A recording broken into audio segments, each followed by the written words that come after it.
E aí, meu povo, tudo certinho?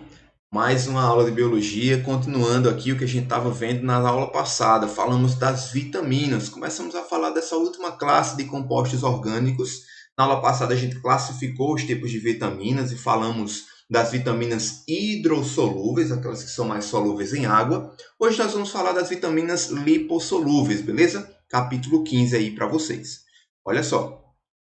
Hoje vamos identificar esse tipo de vitamina, vamos correlacionar a função da vitamina D com a osteoporose e também relacionar a vitamina K com o processo de coagulação sanguínea. Já vamos aprender a função dessas vitaminas, ok?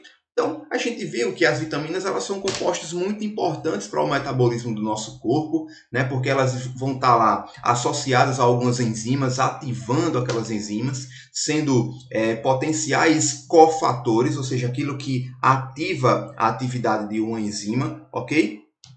E essas vitaminas, a maioria delas, a gente não consegue ingerir, a gente não consegue produzir naturalmente no nosso corpo. A grande maioria das vitaminas precisam ser absorvidas, serem adquiridas por meio da nossa alimentação. Por isso que a gente correlaciona sempre o alimento com o tipo de vitamina que a gente encontra, ok?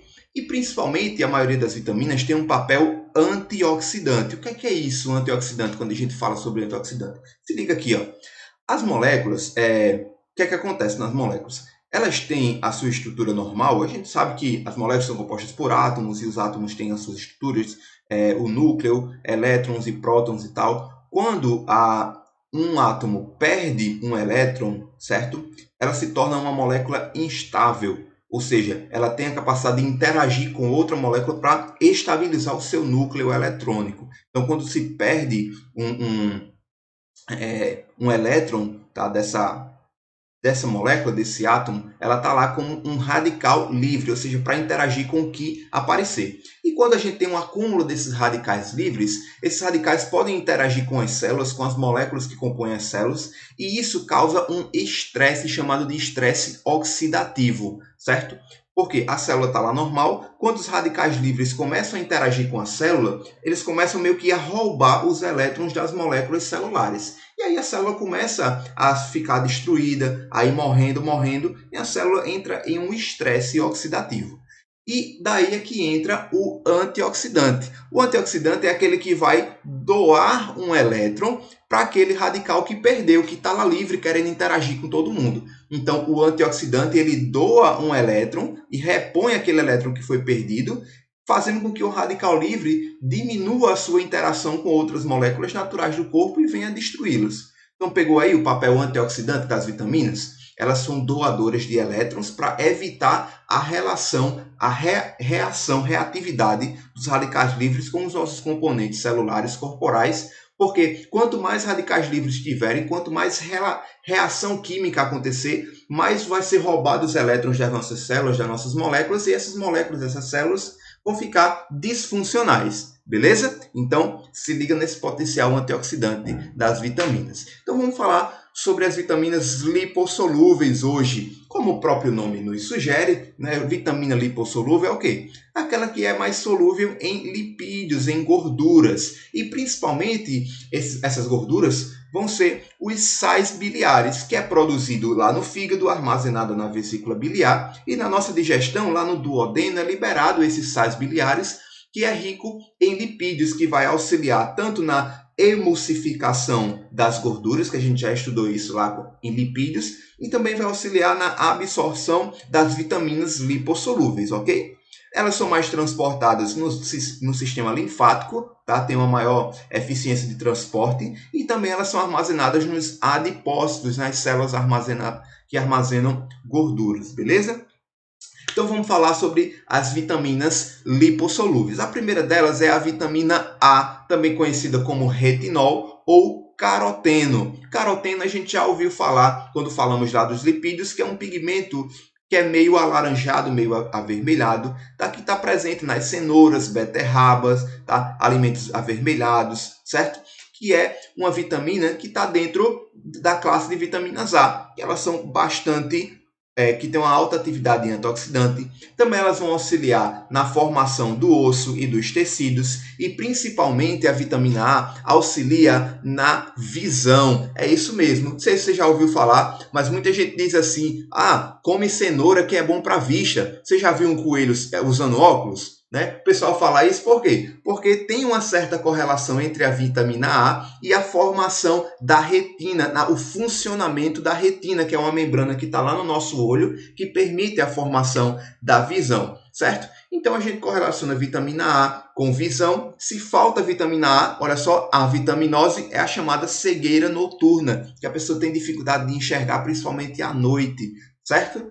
E também, a vitamina A auxilia na assimilação, na absorção da vitamina C. Não tá vendo que está tudo interligado? Então a gente tem que sempre consumir alimentos ricos em vitamina A, ovos, fígado bovino também é uma ótima fonte de vitamina A, verduras e frutas, né, principalmente essas de coloração mais avermelhada, alaranjada, certo? Que são ricas em caroteno, que é uma vitamina A, beleza?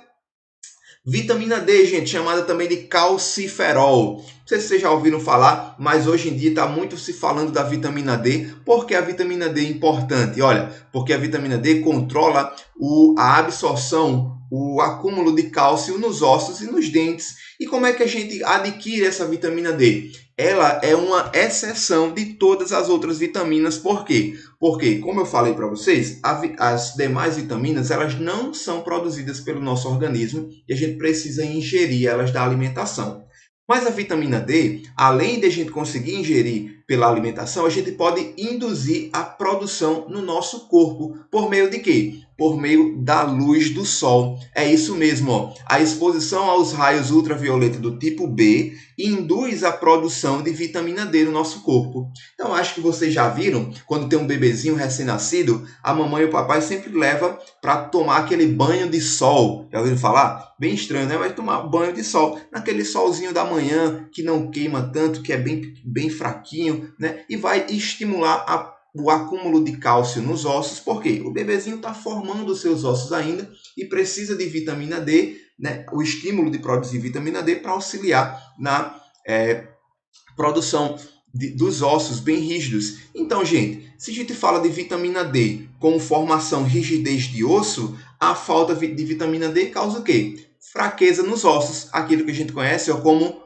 osteoporose. Tá lembrado? Que é um osso bem poroso, bem frágil, que qualquer coisinha pode quebrar. Justamente, é causado pela ausência de vitamina D. Também pode causar raquitismo, que é o mau desenvolvimento dos ossos nas crianças, tá? Devido à baixa quantidade de vitamina D. Ela também vai auxiliar na contração muscular, na coagulação sanguínea, auxiliando no controle do cálcio e contração das células potencial de ação e tudo mais, ok?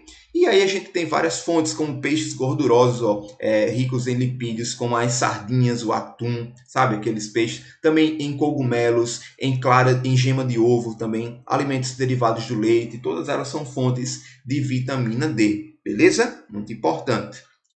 Temos também a vitamina E, que é uma vitamina lipossolúvel, chamada de tocoferol. Ela é bastante antioxidante, auxilia no funcionamento dos tecidos e das células do corpo e também vai ajudar na absorção da vitamina A, certo? Vitamina A, que nós falamos lá no início, que é aquela que auxilia na visão, tá? Então, vitamina E e vitamina A está bastante interligado. Também ela vai auxiliar, como a vitamina D, na contração do músculo, vai auxiliar na coagulação sanguínea, certo? Tudo isso está interligado. E a vitaminose vai causar justamente essas fraquezas musculares, anemia, ou seja, pouca célula sanguínea no corpo, e também hemorragia, porque essa vitamina também vai auxiliar na coagulação, tá? E onde a gente encontra ela principalmente nas sementes, nas nozes, amendoins, tá? No camarão, em alguns crustáceos, certo?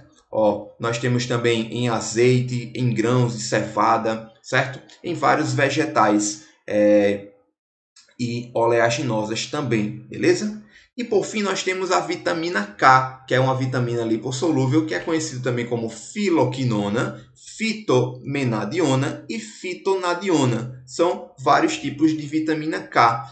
A vitamina K ela é muito correlacionada com a coagulação sanguínea, certo? Sempre quando a gente fala de vitamina K, coagulação sanguínea, porque ela controla a produção dessa enzima aqui chamada de protrombina, que é uma enzima que está controlando lá o processo de coagulação, formando a rede de fibrina das células que compõem esse processo de cicatrização, certo? Além disso, está relacionado com a formação óssea, acúmulo de cálcio no osso e tal, mas auxilia principalmente na coagulação sanguínea. Também está presente no processo de armazenagem do glicogênio, lembra de glicogênio? Que é aquele carboidrato de reserva no ser humano? E também nos fungos, que a gente falou sobre isso. Então, o glicogênio é armazenado no fígado e a vitamina K auxilia nessa coagulação, ok? Nessa coagulação não, perdão, nesse acúmulo de glicogênio, mas também vai auxiliar na coagulação sanguínea. E a vitaminose causada pela ausência da vitamina K é o quê? Dificuldade de coagulação e também disfunção hepática, ou seja, o fígado deixa de funcionar. Por quê? Lembra que glicogênio é armazenado no fígado? Vitamina K está sempre estimulando as células hepáticas, as células do fígado. Se tem pouca vitamina K, a célula do fígado vai funcionar de forma errada, beleza? E onde a gente encontra essas vitaminas? Basicamente em vegetais mais verdes, tá? Principalmente os legumes, verduras de coloração verde e outros também, tá? O couve, rúcula, tá?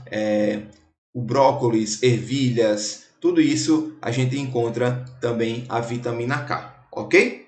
Então, gente, é isso. Nós terminamos nosso conteúdo de vitaminas lipossolúveis. Dá uma lida, dá uma comparada com as hidrossolúveis, mas basicamente é isso. Deixo para vocês os exercícios desse capítulo de vitaminas lipossolúveis e também lá no portal Eleva, nós temos um exercício geral sobre as vitaminas que a gente já viu, ok? Então, nós ficamos por aqui. Obrigado por terem assistido nossa aula e até a próxima. Falou!